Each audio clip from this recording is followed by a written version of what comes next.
Shalom, selamat pagi. Mari awali hari ini dengan semangat baru dengan mendengarkan renungan pagi. Selasa 6 Mei 2025, dari babak belur menjadi diberkati. Galatia 2 ayat 20. Namun aku hidup, tetapi bukan lagi aku sendiri yang hidup, melainkan Kristus yang hidup di dalam aku. Dan hidupku yang sekarang kujalani dalam daging adalah hidup oleh iman dalam Anak Allah yang telah mengasihi aku dan menyerahkan dirinya untuk aku. Saat itu pukul 3 dini hari ketika saya tiba-tiba terbangun. Dengan penuh amarah, suami saya yang sedang mabuk melemparkan bayi perempuan kami ke tempat tidurnya. Panik, saya berlari untuk memastikan Becky baik-baik saja, tetapi sebelum sempat mencapainya, saya merasakan rambut saya ditarik ke belakang dengan kuat. Seketika, tubuh saya terlempar ke seberang ruangan. Saya bisa mendengar tangisan anak saya, sementara tendangan sepatu bot suami saya menghantam tubuh saya, wajah, perut, lengan, dan kaki, hingga rasa sakitnya begitu hebat, saya bahkan tak lagi bisa merasakan bagian mana yang terkena pukulan. Di tengah siksaan itu, saya samar-samar mendengar seseorang menelepon. Mungkin hal itu menyadarkannya sedikit, karena dengan satu tendangan terakhir, dia pergi. Saya tetap tergeletak di lantai, mendengar suara pintu belakang dibanting dan mobilnya melaju pergi. Di saat itu, saya hanya ingin menyerah, tetapi putri saya membutuhkan saya. Saya tahu harus segera pergi sebelum suami saya kembali. Tiba-tiba, saya mendengar pintu belakang tertutup lagi. Jantung saya berdegup kencang, takut dia kembali. Saya berusaha bergerak, tetapi tubuh saya menolak.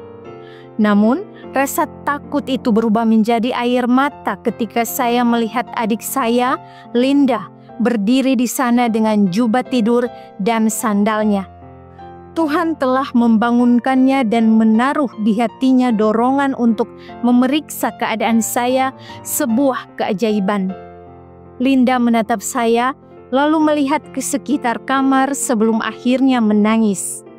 "Ini sudah cukup," katanya tegas. Tanpa ragu, dia berjalan ke telepon, memesan tiket pesawat, lalu menelepon orang tua kami di Texas untuk memberitahu bahwa kami akan pulang dengan penerbangan berikutnya.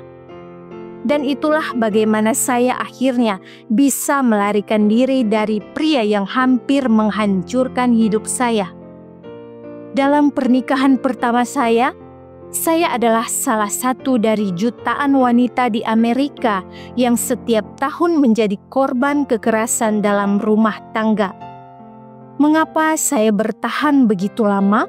Saya merasa malu untuk pergi.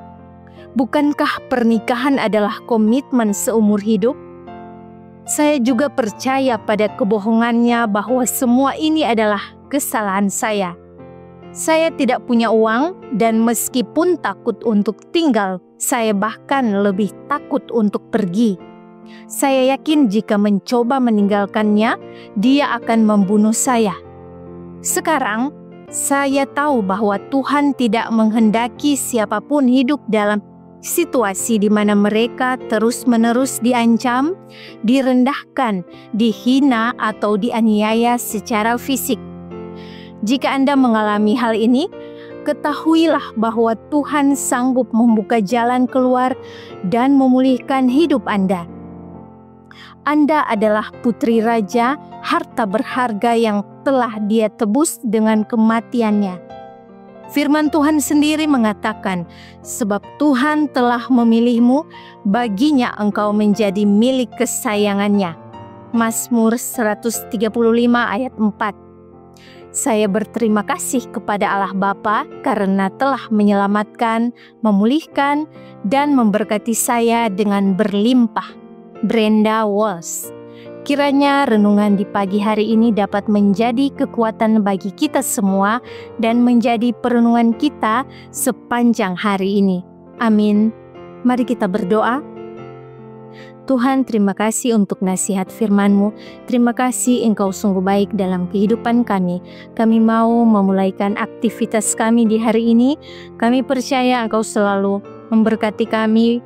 Tuntunan Tuhan menjadi bagian dalam hidup kami selalu dalam nama Yesus. Amin. Demikianlah renungan pagi hari ini. Silahkan share video ini dan subscribe YouTube channel Cornelius Media dan follow kami di Instagram dan Facebook @corneliusmedia. Tuhan memberkati kita semua dan sampai jumpa esok hari.